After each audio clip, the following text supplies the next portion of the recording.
dkdynamite, and this is a full Easter egg and boss fight guide for DLC 4 in Black Ops 6 Zombies. Definitely stay tuned.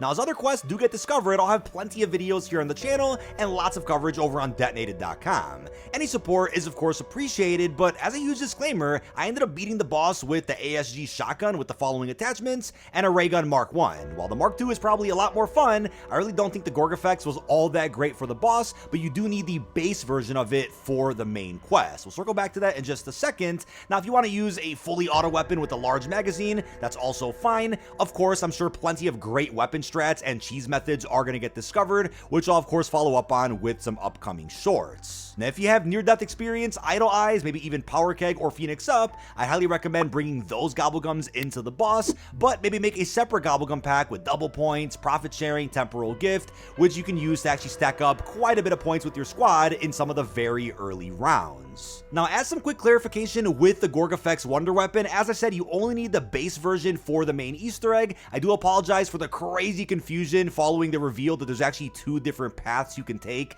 inside of this map. There's two different Gorg effects variants you can get, and you cannot get both of them in the same match, but once you acquire one of them, the other variant will be added to the mystery box in that match. The good news is you don't need either of the variants to complete this quest, but if you want to pack a bunch of the Gorg effects or just have the other upgrades, then you can check out my separate guide on those down below. Now, once you spawn into a match of the Reckoning, you'll of course be guided to unlocking power and Pack-a-Punch. No need to cover that, but during Commando Klaus rounds or the special waves, you'll actually be able to obtain some Klaus arms. Make sure you guys aim at the Commando Klaus bot's arms so that you could possibly even get both during the very first special round. Worst case scenario, you get one arm on round 5 and another one closer to round 10.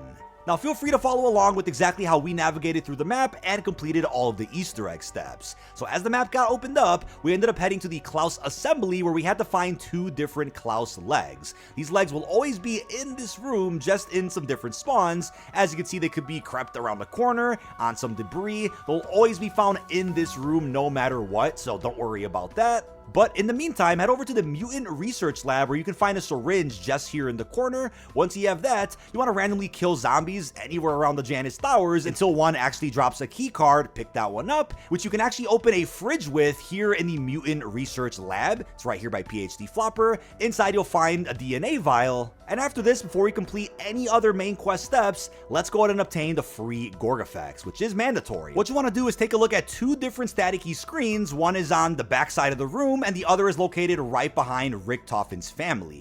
As you can see, this first computer showed me the word pejorative, and the second computer showed me the word undermine. These words will be different for you in every single game, and will also change as the rounds progress, so the goal is to keep note of both words in the same specific round. What you want to do is take a look at those two words and take the first letters of each word and form an element that you can find on the periodic table. In my case, I had the letter P and then the letter U. What do you know? There's an element called PU, and the number above that is 94. That's going to be a 3-digit code used to open a very important door just up the stairs here. And the 3-digit code in this case can't just be 94, so you got to add a 0 to the beginning of your numbers. Once inside, I'd highly recommend avoiding any insta-kills or using any super overpowered weapons. Your goal is to slowly kill zombies and weaken them until vermin end up spawning in. And this is something that also was pretty confusing because I was on a high round when recording my free Gorg effects video earlier. As you kill the vermin very close to the cyst here, they'll actually be absorbed into the cyst itself. And after you kill about, I want to say 3 to 5 vermin, you'll then have to kill some regular zombies in front of the cyst as well. You'll also see them levitate and kind of just morph into the cyst.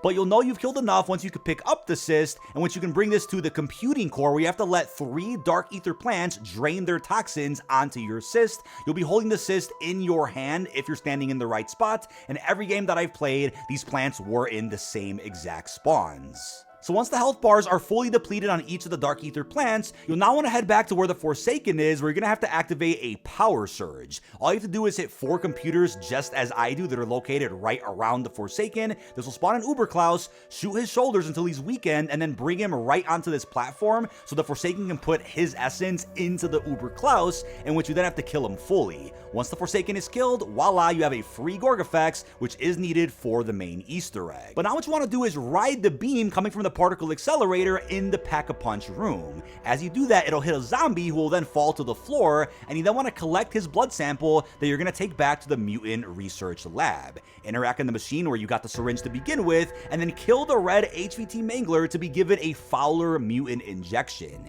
Keep in mind, you'll also be faced with other maps enemies at just this point of the quest, and then never again. You can also craft the Fowler mutant injection again for 1500 salvage in case you waste it, but at this point the Uber Klaus should be spawning in. What you want to do is let him do his projectile attack to where the projectile lands right near the friendly Klaus. This will charge him up. You now want to head back to the Forsaken containment, and just up the stairs here, you want to enable that Fowler mutant injection, and once you're a Mangler, interact with this retina scanner, which will open the secret teleportation room. Now keep note of where this room exactly is because it'll be important for a couple of steps later on. This is where I recommend looking for your 4-digit computer code, which will be spread across 4 different folders that can only spawn in 2 specific rooms, thankfully. These folders with viewable intel can only be found in the T1 executive suite, stretching into the director's office, while other folders can also be found in the special teleportation room, which you just opened using the mutant injection. Now these folders you're looking for can only be in around 6 different spawns within these 2 rooms, so they're usually just on some desks or tables by lamps.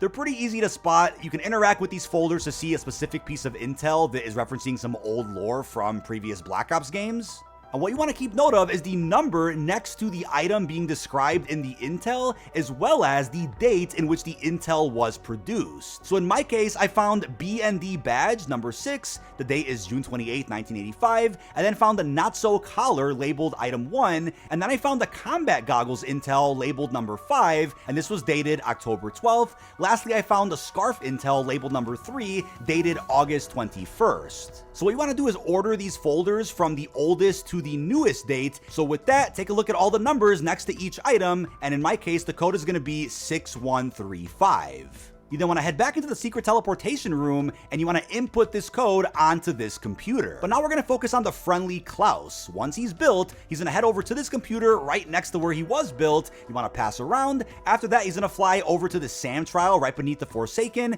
It'll then activate a kill challenge, which is really easy to do. And this is probably where you want to activate some profit sharing to get a bunch of points. Finish that and go to the teleportation room where Klaus is going to be working on this computer for the rest of the Easter egg. After this, you have to head to the quantum computing core room and punch this case to grab a brain, pick it up and follow my route as you're on a time limit to bring this back to Klaus. If you fail, you'll be on a cooldown timer for about a minute before you can try again. And once you've placed this brain, you now want to shoot a zombie on a balcony back into Quantum Computer Core, just up there. As you can see, it'll always be in this location, and you'll see a head fall to the ground. Now, you could have initially done this earlier in the game when you acquired the Gorg effects, but that's just good to know for speedrunners. Now, you want to pick up the head and place it in any mop bucket that you can find throughout the map. The trick, though, is finding a mop bucket and filling it with water before you proceed.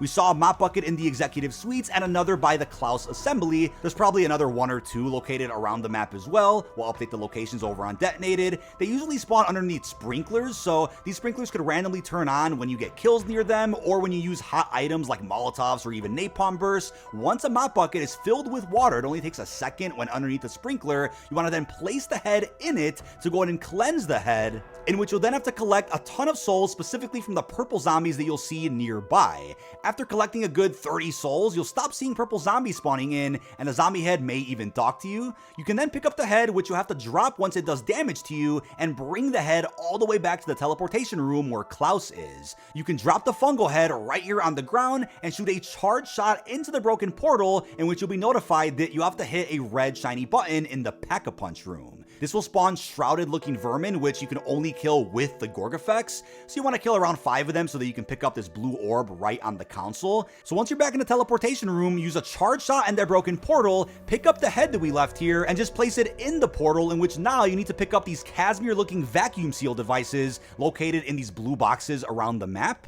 Now, after grabbing 1 vacuum seal, you do have to wait a little while before they respawn in these same boxes, but your entire squad can help. Your goal is to find 4 floating purple objects all around the Janus Towers and throw these vacuum seals onto the purple objects to collect them, and you have to collect a total of 4. Now, you can only collect 1 item at a time with 1 specific Casimir, but once you grab that item, it'll be sent right to your inventory so you can grab another vacuum seal. but also don't get too close to the purple objects or also start to move around the room that you're in. But once you have all 4 vacuum seals, you can place them in this device right in front of that originally broken portal, and one by one, as those zombies are pouring in, you want to hit all these red glowing switches around the room until a total of 5 do become green. Once they're green, you're just about boss fight ready. This is where you want to make sure you craft the self-revive, maybe even a chopper gunner, a death machine, grab some Casimirs, some decoys, and I also really enjoyed using lightmen that I found pretty helpful during the boss fights, maybe even craft that. But if I could stress anything a million times over for this video, it is to make sure you have orange rarity, whether you crafted it, whether you used hidden power,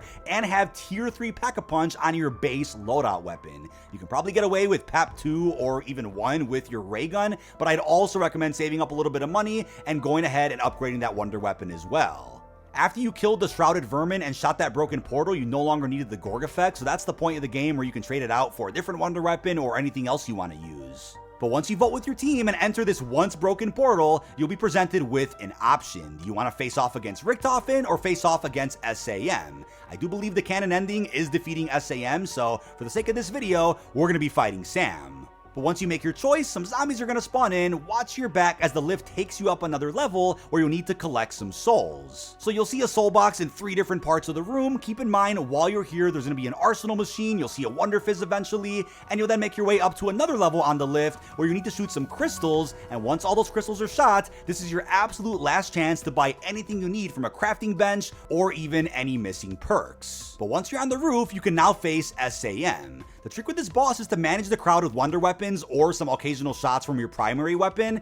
SAM has the ability to insta-down you with some of her attacks, especially with what my squad was calling the Beyblade spin, where you want to move in the opposite direction as she is to avoid the cluster strikes. The goal should be to shoot her a bit during this Beyblade spin, which is going to trigger her extra vulnerable laser attack, where once she stops, you should Casimir or Ether Shroud while focusing fire on one red weak point. And you're going to be aiming to destroy all 4 of these red weak points, very similar to the Outbreak Legion boss. Now keep rotating as a team if you're playing with other people, either clockwise or counterclockwise, just to make sure the flow is as healthy as possible. Save your self-revives, power kegs, or idle eyes for absolute emergencies, and use near death or phoenix up when multiple teammates are down, or if they have full perkaholics. This is a pretty unforgiving boss arena as you can't buy anything. There's no wonder fizz, no crafting station, and no arsenal machine. But make sure you guys are never standing still, as she can insta-wipe your whole squad if you're too close together and just kind of staying a bit idle while aiming your weapons. You can only come across regular zombies, armored enemies, parasites, and doppelgas. Thankfully, you won't see any Uber Klaus or any other enemy types. Once again, keep damaging her anytime her big red center weak point is revealed, while maintaining a distance since she can down you in the blink of an eye. But after all 4 weak points are destroyed, there's also a chance she gives you a SAM trial, which can actually range from kill challenges or holding down a position. This is where chopper gunners and other streaks or equipment could come in clutch. She actually shot down a chopper gunner in the match that we were in, but sometimes she won't do that. Don't make the mistake of using sentry guns for kill challenges though, as sometimes the sentry gun will kill the zombies out of the zone you have to kill them in. Now if you reach legendary rarity during a SAM trial, you'll be awarded with a free perk or some other bonus loot. Any other lower rarity will just give you a grief. In this case, we got hit with a weapon nerf. If that happens, just keep running around, using some equipment, and just waiting the 20 seconds out before you can shoot your weapons again. But you want to repeat the process of then focusing on one red weak point at a time until you destroy all 4. The Beyblade attack does become more frustrating as the boss fight proceeds. The red laser attack also drags a little bit, so don't pop an Ether Shroud or throw a Casimir right away. You want to wait a good 15 seconds or maybe even more until the laser attack stops, and once those red weak points do become available again. Either way, everyone needs to be on point, locked in, and doing as much damage as possible with maxed out weapons. I'd say you're going to want to use your primary weapon the most against SAM, but the ray gun is good too, whether it's for crowd control or getting in a few cheap shots while she's doing her Beyblade attack. But in the canon ending, Richtofen does restore his family while the Requiem crew comes face to face with a new version of Ultimus themselves. Now, if you choose to continue playing after the quest is over, the rewards are just about the same as always: ether crystals, ammo mods, maxed weapons, maybe even some wonder weapons. But permanent unlocks for the Reckoning do include a new operator skin for Dr. Gray, a calling card depicting both boss fights, and even some XP. Unfortunately, as of now, there's no super Easter egg currently live in Black Ops 6.